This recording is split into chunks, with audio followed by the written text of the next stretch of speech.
Welcome to the Swift Healthcare video podcast, exploring the intersection of healthcare and leadership, hosted by Dr. Patrick Swift. SwiftHealthcare.com is your resource for healthcare professionals to find coaching and consulting to engage, restore, and transform yourself and your organization. And now, here's your host, Dr. Patrick Swift.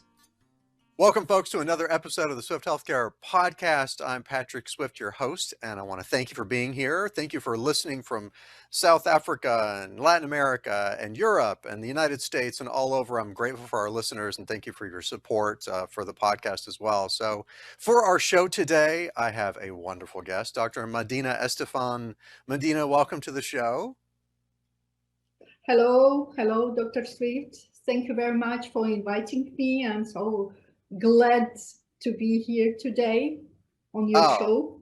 I'm delighted you're here. I know that I know I use the word delighted all the time because I am delighted, and I'm so delighted you're here, folks.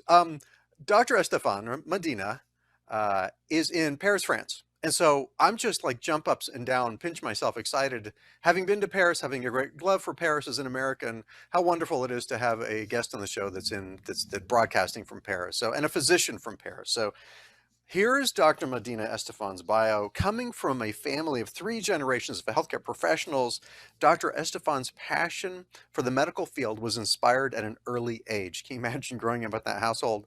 It led her to earn a medical degree, obtain a master's degree in public health, and as a multilingual, multicultural health professional with over 20 years clinical practice and international management experience, her career has been focused on training and consultancy, and she's focused on empowering you. She's focused on empowering healthcare professionals, healthcare leaders, healthcare providers to unfold their therapeutic excellence, unlock internal resources, and unleash practical wisdom. I love that. I think we could all, I got some gray hairs and lost all the hair on the top of my head. I think we could all use some wisdom and practical tools. So we're focusing on compassion, optimism, and practical wisdom for this episode. So that being said, Dr. Estephan, let's just jump in, Madina, for a question here. Welcome to the show from Paris. What's going on in Paris right now? What's the latest? How are things? The good news is that we have wonderful weather and the spring came. And so that gives you energy, right? And the other stuff is that we're in the middle of the pandemic. That's a bad piece of news, but we're rather struggling and making all the best in the healthcare systems this third wave, slowly but surely. So, and hopefully we will be over that, and then we will welcome guests from the other side of Atlantic in Paris one day. Of course. I was listening to BBC and yesterday, World Service, and there was a piece on, I believe, 80,000 new cases. And you, as a leader in that's right services and consulting and support, I know that you're in the middle of helping healthcare professionals dealing with the burnout and the struggle and the pandemic. And for the show, we're focusing on compassion, practical wisdom, and optimism. One of the things you talk about is soft skills and the importance of soft skills. And I would call them survival skills as well. What are the soft skills that healthcare professionals can be mindful of in their daily life right now, just to get through everything going on? So you're absolutely right. It's not only survival skills. I will say, like French people also, so savoir vivre, right? To know how to live, you have to know savoir être, to know how to be, and savoir faire, to know what to do. So let's call them survival or even human skills, or skills of how to be, right? So because somewhere what to do, we know as healthcare professionals, and patient is expecting from us the knowledge, the expertise, the knowledge in your speciality, the hard knowledge, right? And the other side, we need those survival skills to know how to be ourselves, how to protect ourselves, how to give the best of ourselves, right? Yeah. So, and amongst those soft skills, for me, there are some which is absolutely necessary to have in your toolbox, like a toolbox, like compassion, optimism, or those practical wisdom skills, which are inner capacity, I think, of the healthcare professionals. So, and when talking about compassion, coming from the Latin word, compassion, literally, which means I suffer with, is the capacity of feeling suffering of the other's pain, right? Yeah. But on this other side, there is another part of the story, is the willingness to act and do something to relieve suffering from the other one, right? This is the most, let's say, demanding part of the compassion.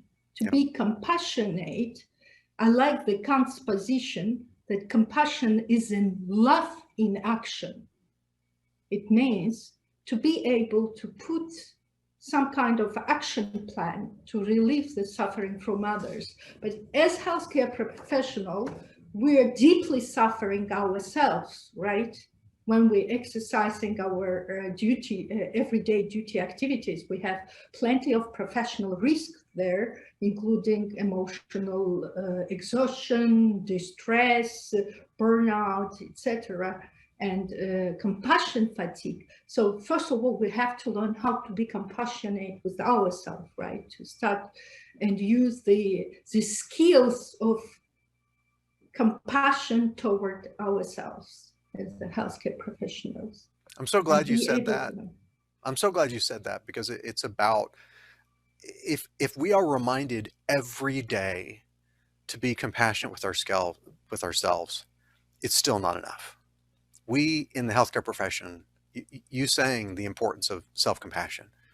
And for a listener right now, whether you're a healthcare leader, a healthcare provider, healthcare professional, anyone working in healthcare, Dr. Estephan's voice telling you the importance of self-compassion. We need to hear that every day, to be compassionate with ourselves. And Madina, you speak about emotional assertiveness. I've come across some things you've written, and I would appreciate your thoughts about emotional assertiveness in light of preventing burnout or addressing burnout or reducing burnout. What's the importance of emotional assertiveness? What's that about? Thank you, Patrick, for this question, because emotional assertiveness actually is a tool. Let's say it was not invented by me, it was invented or conceptualized by John Parr, who is a UK doctor of psychology. Huh. And actually, it's a kind of tool which helps you regulate difficult emotions, okay? In the way of understanding that we all are looking for the inner state of happiness, right? And this inner state of happiness can be of different degree, from calm to joy, right? Okay. And to get this inner state of happiness, we're always handling or facing different type of emotions. Among those emotions, the principal one is an anger. When something going on around ourselves in the environment, something going wrong, we react. And the first reaction is always anger. Then there can be this anger which is not expressed, right? And then we can not handle this anger or express it authentically. When it's happened, we're going to pull this anger deeply inside of ourselves and hurting somewhere ourselves. Yeah, knowing what's going on with you, internalized anger, which is actually the part of the story. So facing this anger and be able to express authentic anger in the right manner, in the right place, with the right person, is a kind of emotional assertiveness. I love it. I love it. The notion of being angry at the right person, the right reason, at the right time, and being able to assert Authentically, that yes, authentically, to authentically. It's assert that. authentic. That's critical. That's the most important. And how to learn, to learn to express this anger. First of all, to feel it, to understand why, where, and from which part of you is coming, from the past experience or the future experience. And then anchor yourself here and now.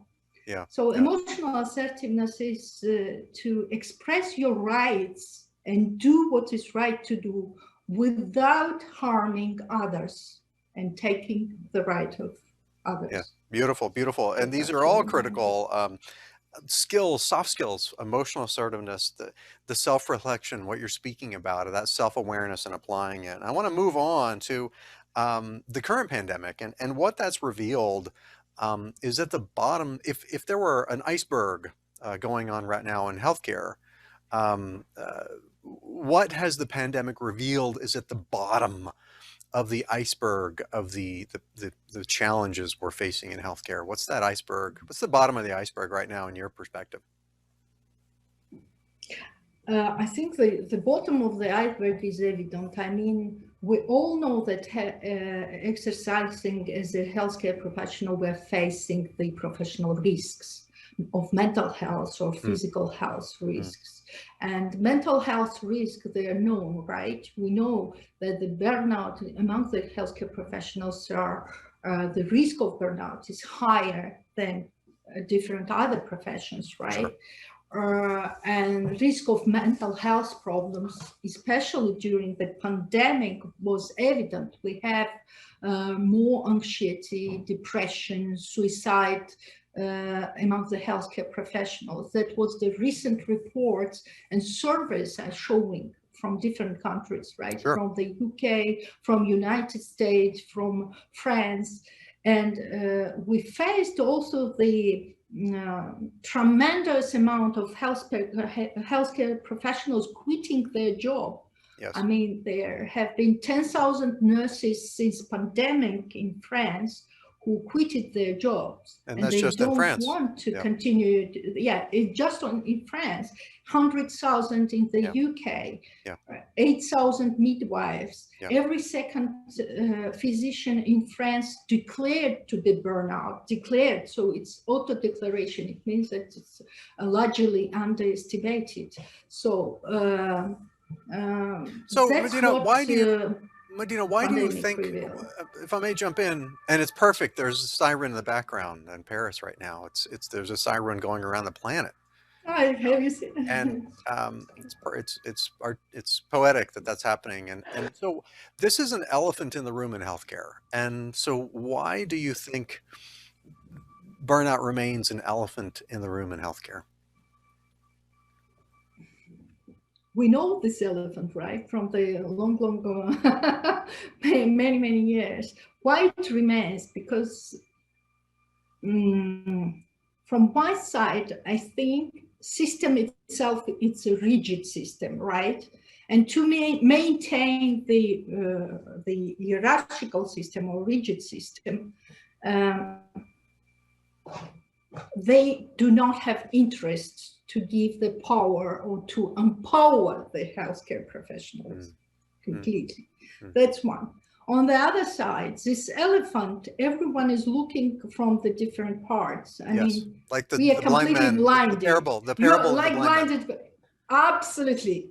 And you are looking on the side of the head, I'm looking on the side of the tail, and each one is giving their own prescriptions, what to do and how to make sure that this elephant can be taken off from this room without crashing the whole house. And somewhere we're afraid to do so. Because and we that don't gets back know to it from to start. It gets back to the fear and the emotions. I'm convinced that, fear and emotions, Fear because it's unknown, what's going to happen after. But I'm convinced that the strengths which community can bring, each individual can bring in healthcare system is enormous. I mean, giving the power to doctors, giving the power to healthcare professionals, empower them, giving them the skills, right skills of leadership, the survival skills to exercise better their profession and protect themselves from the professional risks will somewhere make this elephant smaller. Yeah, that's then true. We need systemic changes, of course, So organizational and other. So true, so true, so true. And I, as a side note, I have to apologize about the over talking.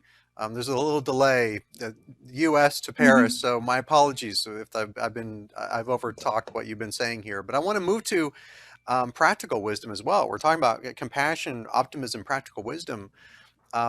What are your thoughts about what is some practical wisdom? Well, number one, what's your sense of what practical wisdom is?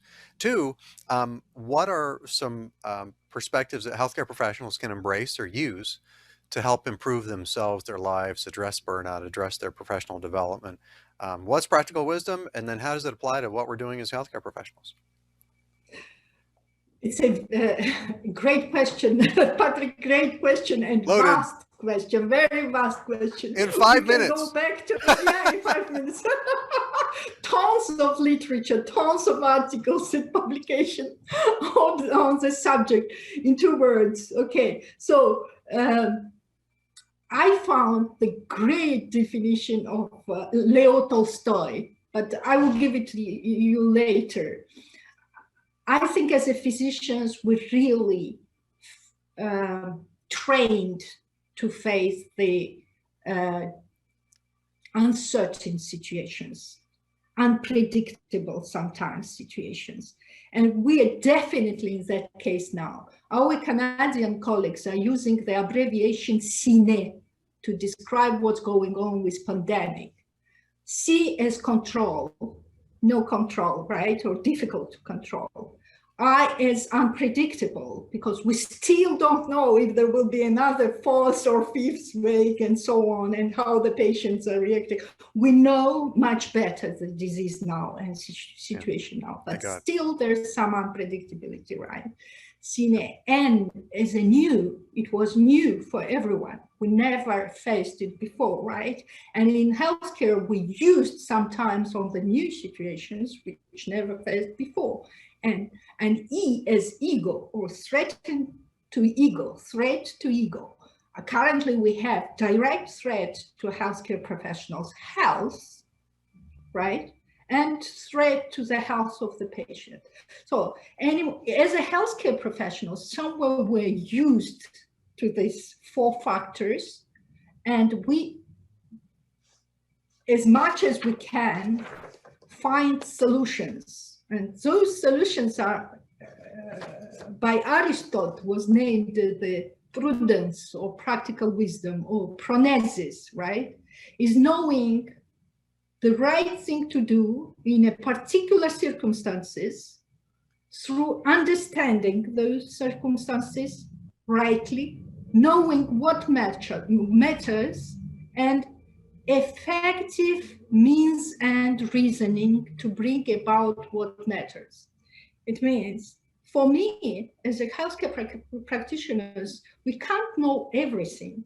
We can't have all the knowledge, but knowing what is not necessary or less necessary, or even not at all necessary, somewhere is the capacity of putting right action in the right place. So those famous wisdom skills.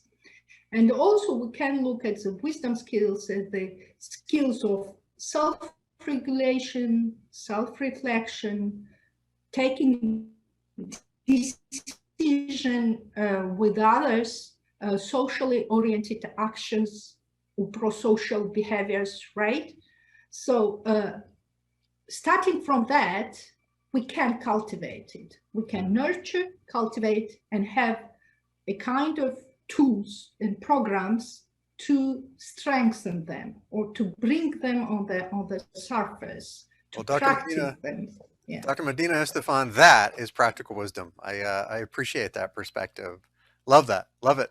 And let me ask you my favorite question to ask my guests, which is, if you had the attention of all the healthcare professionals around the planet for a brief moment, and all of us, what would you say to us? I know how difficult is it right now, and many of you are on the front line, and many of you can feel alone and can feel hopeless. I would say asking for help is not the kind of weakness or despair. It's the sign of strength and resolution, and actually it's a part of problem solving. So asking for help actually is a part of the problem solving. I love it. I love it. I love your encouragement for folks to be aware that it's not a sign of weakness. It's actually a sign of strength to ask for help. Strength and resolution.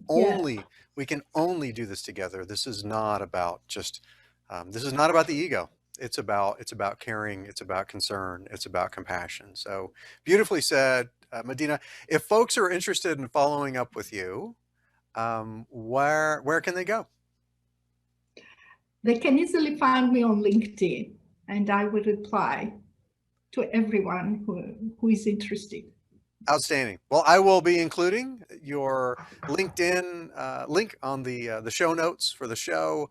And of course, your name will be in the graphic below you, so folks can look you up that way. So, and we're connected, so folks can connect through me through LinkedIn if you don't see her. But please take a look, find Dr. Madina Estephan. Wonderful resource, a lot of practical wisdom, making a huge difference in the work she does. So, Dr. Estephan, I want to thank you for being on the show, and thank you for all the work you're doing for helping healthcare professionals in these difficult times. Thank you, Patrick, and thank you for inviting me on your show. My pleasure. All right. Well, be well, and send my love to Paris. Accepted. Send it. Thank you for listening. Please subscribe, rate, or leave a review about the show on your favorite platform, and learn how to support the podcast as a patron at swifthealthcare.com, where you can also find the show notes and all of our episodes. Thanks for joining us.